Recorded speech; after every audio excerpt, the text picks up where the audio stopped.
Throughout history, photography has served as a powerful chronicle of human experience, capturing moments that define eras and shape our understanding of the world. But among the countless images, there exists a unique and profoundly unsettling category: the final photo. These are not merely snapshots. They are visual echoes, frozen frames captured mere moments before a significant, often tragic, event unfolded. They possess an eerie, almost prophetic quality, offering a poignant last glimpse into lives or situations that were on the precipice of irreversible change. The unsettling power of these images lies in our retrospective knowledge, transforming an ordinary scene into a chilling precursor. They force us to confront the fragility of existence and the sudden, often unexpected turns of fate. In this video, we delve into 5 such photographs, each imbued with a disturbing backstory that amplify its historical and emotional weight. These are not just pictures, they are silent witnesses to moments of profound human drama, moments that resonate with the universal themes of vulnerability, historical turning points, and the unpredictable nature of life itself. Join us as we explore the stories behind these iconic images, examining how they continue to captivate and disturb us, serving as powerful reminders of the thin veil between the ordinary and the extraordinary. The images we are about to explore are not just records of the past. They are reflections on the enduring power of photography to preserve memory and confront difficult truths. Our journey into the unsettling power of final photographs continues, with an image that captured the final, desperate moments of a prominent public figure, Pennsylvania State Treasurer R. Bud Dwyer. The year was 1987, and Dwyer, a respected political figure, found himself at the center of a profound legal and personal crisis. He had been convicted on charges of bribery and conspiracy, accusations he vehemently denied, maintaining his innocence throughout the ordeal. The conviction carried with it the devastating prospect of a lengthy prison sentence and the complete loss of his state pension, leaving him and his family facing financial ruin and public disgrace. The immense pressure on Dwyer was palpable. He was scheduled to be sentenced the following day, and the weight of his situation, combined with his unwavering belief in his own innocence, pushed him to a desperate decision. On January 22, 1987, Dwyer called a press conference in Harrisburg, Pennsylvania. The room was packed with journalists, photographers, and television crews, all anticipating a statement, perhaps a resignation or a final plea. What unfolded, however, was far more shocking and tragic than anyone could have anticipated. Dwyer began by reading a lengthy, impassioned statement, once again asserting his innocence and condemning the justice system he believed had wronged him. He spoke of his family, his career, and the political forces he felt were conspiring against him. As he continued, his demeanor shifted, and he produced several envelopes from a briefcase. He distributed one to his aide, another to his press secretary, and a third, containing what appeared to be a note for his family, was set aside. The atmosphere in the room grew increasingly tense as he then produced an object, which he placed in his mouth. The sudden, horrifying turn of events sent shockwaves through the room. Cameras continued to roll, capturing the immediate reactions of disbelief, horror, and frantic attempts by those present to intervene. The image of R. Bud Dwyer in that final, public moment became instantly infamous.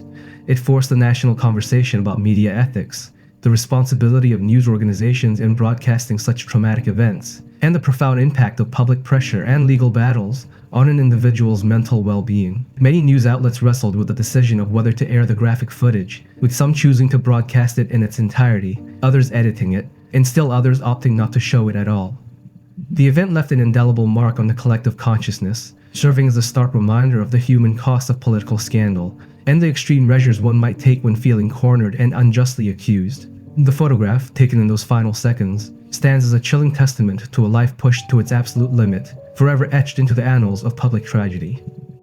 Our next final photo takes us to the heart of a devastating natural catastrophe, highlighting the immense human cost of such events. In 1985, the Nevado del Ruiz volcano in Colombia erupted, triggering massive lahars, destructive mudslides composed of volcanic ash, rock, and water. These torrents of debris swept down the mountainside, completely engulfing the town of Omayra and its inhabitants. The scale of the disaster was immense, claiming tens of thousands of lives and leaving countless others trapped and struggling for survival.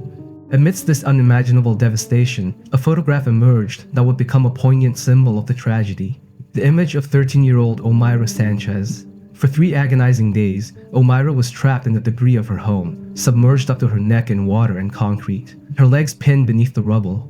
Rescuers worked tirelessly, but the conditions were dire, and the efforts to free her proved incredibly challenging.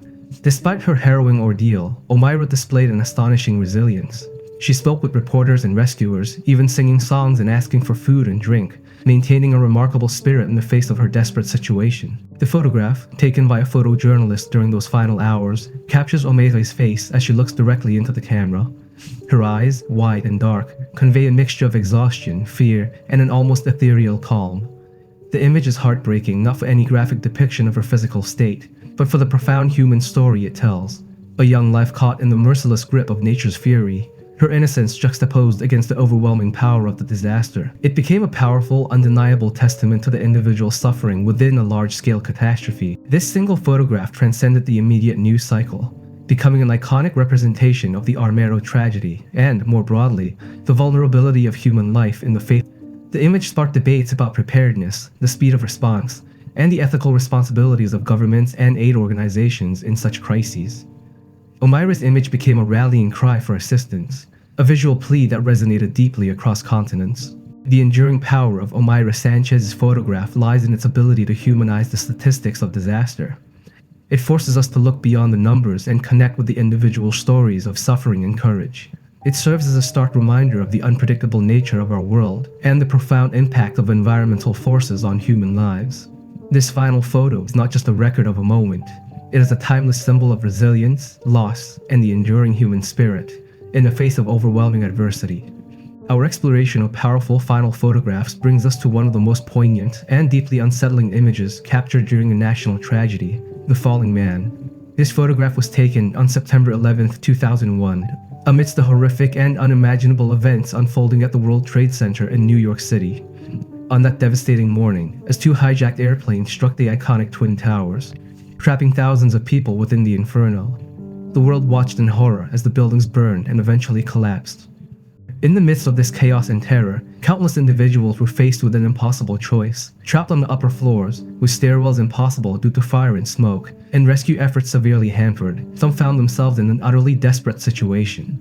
It was during these agonizing moments that a photograph captured an individual, inverted, descending headfirst from one of the towers. This image, taken by an Associated Press photographer, quickly became a stark and controversial symbol of the human desperation and the unimaginable circumstances faced by those trapped high above the city streets. The photograph itself is not explicit in its depiction, yet its context speaks volumes. It shows a human figure suspended against the backdrop of the burning tower, a silhouette against the smoke and destruction. The identity of the individual has never been officially confirmed, adding to the haunting anonymity and universal resonance of the image. What it undeniably conveys is the profound horror of the situation, the sheer terror that must have driven someone to such an extreme act of desperation in the face of an inescapable inferno. It represents the ultimate, tragic choice made by those who sought to escape the unbearable conditions within the collapsing structures. The publication of The Falling Man sparked immediate and intense ethical discussions among journalists, media organizations, and the public. Many found the image deeply disturbing, an invasion of privacy, and too graphic for widespread dissemination, particularly given the raw grief and trauma experienced by the nation. Others argued for its historical significance, asserting its role in documenting the full, brutal reality of the September 11th attacks and the unimaginable suffering endured by the victims. They contended that it was a necessary, albeit painful record of the desperation that unfolded, a testament to the horrific choices forced upon innocent people. Ultimately, the photograph stands as a powerful, albeit difficult, historical document. It encapsulates the broader context of the September 11th attacks, the sudden, catastrophic violence, the overwhelming scale of the disaster, and the individual human tragedies that unfolded within it. It forces us to confront the depths of human despair and the unspeakable circumstances that can lead to such profound moments of desperation. The Falling Man remains a potent reminder of that day, not as a sensational image, but as a chilling testament to the extreme choices faced by those caught in an unprecedented catastrophe. Our next photograph brings us face to face with a moment of chilling irony, a seemingly innocuous interaction that would soon precede an unimaginable tragedy. The subject is one of the most iconic figures in music history, John Lennon, captured on December 8, 1980. On that fateful day, as he left his New York City apartment building, the Dakota, Lennon was approached by a fan seeking an autograph. The resulting photograph, taken by an amateur photographer, captures Lennon in a moment of casual engagement, pen in hand, signing a copy of his and Yoko Ono's double fantasy album for the man. The man in the photograph, standing beside Lennon, is Mark Chapman. At that precise moment, the scene appeared to be nothing more than a routine encounter between a global superstar and an admirer. Lennon, ever gracious with his fans, paused to fulfill the request, unaware of the dark intentions harbored by the individual standing so close to him. The image shows a relaxed Lennon, perhaps even smiling, engaging with the person who held a seemingly innocent album in his hands. It is a snapshot of an ordinary fan interaction, devoid of any overt signs of the horror that was about to unfold. However, the profound and unsettling power of this photograph lies entirely in what transpired just a few hours later. After returning to the Dakota that evening, John Lennon was tragically shot and killed by the very same man for whom he had signed an autograph earlier that day. This knowledge transforms the photograph from a simple fan encounter into a deeply disturbing premonition. The casual proximity, the shared moment of interaction, and Lennon's unsuspecting demeanor become imbued with an eerie sense of foreboding. The image now serves as a haunting testament to the fragility of life and the unpredictable, often terrifying nature of fate. The photograph forces us to confront the stark contrast between the apparent normalcy of the moment and the violent act that followed. It highlights the disturbing reality that danger can lurk in the most unexpected places, even in the guise of an admiring fan. For millions around the world, Lennon's passing was a profound loss, marking the end of an era for music and culture.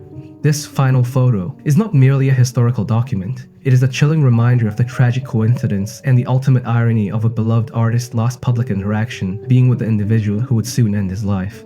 It stands as a powerful symbol of the sudden, devastating impact of human actions and the enduring shock of a life cut short. Our final photograph in this collection of unsettling images centers on another cultural icon whose life was tragically cut short, and the infamous vehicle that played a role in his untimely passing. The subject is legendary actor James Dean, captured in a photograph taken on September 30, 1955. The image shows Dean alongside his silver Porsche 550 Spider, a sleek, lightweight racing car he affectionately nicknamed Little Bastard. This particular photograph is significant because it is widely considered to be the last known image of Dean alive, taken just hours before a fatal car accident claimed his life. James Dean was a rising star, a symbol of youthful rebellion and cool, whose brief but impactful career had already cemented his status as a Hollywood legend. He had just finished filming Giant and was on his way to a car race in Salinas, California, accompanied by his mechanic.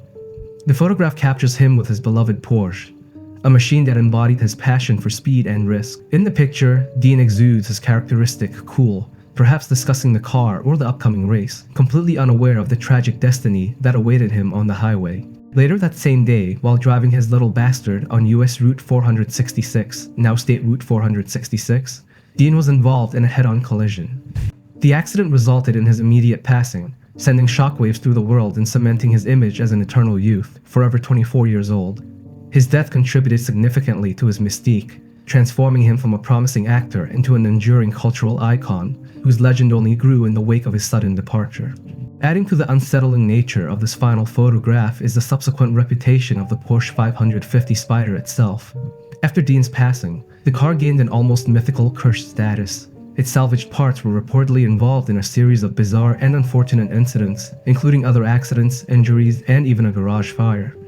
This string of misfortunes fueled superstitions and urban legends, with many believing the car was indeed cursed.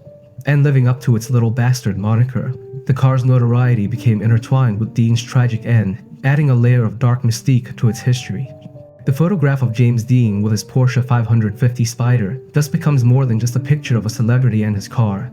It is a poignant snapshot of a vibrant life on the cusp of greatness, unknowingly heading towards a tragic end, of a young star's meteoric rise and sudden fall. The allure of speed, and the unsettling superstitions that can grow around such events. This final photo serves as a powerful reminder of the fragility of life, the unpredictable nature of fate, and how a single image can become forever linked to a tragic legacy. What do you think about this video? Drop a comment down below, and if you've enjoyed it, make sure to subscribe to the channel and help us grow the community. Thanks for watching.